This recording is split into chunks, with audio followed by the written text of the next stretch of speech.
Nganza Mathongo, umkhulukazi Mulu, ngiyanamukela kuKhanyisani TV. Ngizokhuluma nani nithi niney'lwane. Ngicane ngizwe, uma unesilwane kokuqala ukwazi ukusigezela endaweni la uhlala khona, uyaphalaza la uphinde uhlale lapho. That's one. Two, khona isilwane esikhafulwayo ngesikhathi esithize uthi uyasigeza kanti asikho. Uyangizwa? Ngesikhathi usigeza kodwa ebusuku sifike. Esinye sine-covenant nobusuku ukuthi every night fanele sikuvakashele, during the day asikho. Umuntu akugeze during the day, by night sifike simbathe nawe. Esinye ngesikhathi ujuluka embhedeni, umuse waso uhlala embhedeni, uhamba ogeza uthi uyabuya siphinde siqubuke. Esinye isilwane uthola kusona isilwane kanti ingane iyaphuphuma engahleli kahle vele njengesilwane. Kwesinye isikhathi utholuthi amakhosi amanzi ayaziveza, aya-shape shift, aziveza njengesilwane, abanga impilo ithi ibe nzima. Abathandazi bathi bakugeza kungasuki isilwane.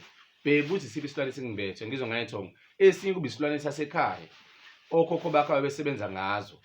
Uyangizwa? Ngichaza ukuthi uma isilwane sasekhaya, ngizochaza kwividiyo yesibili. Angazi ngizoyenza nini ngayethongo. Sengifuna ukuncipha kakhulu ngala ku-YouTube. Ngifocus kakhulu kunina enizayo into ngingilaphi. Ngizwe ngayezethongo. Nginamavidiyo over 50 la. Ngiyazi udinga usizo engalithola la. Enye ividiyo angazi ngoyenza nini. Amakhosi amakhulu.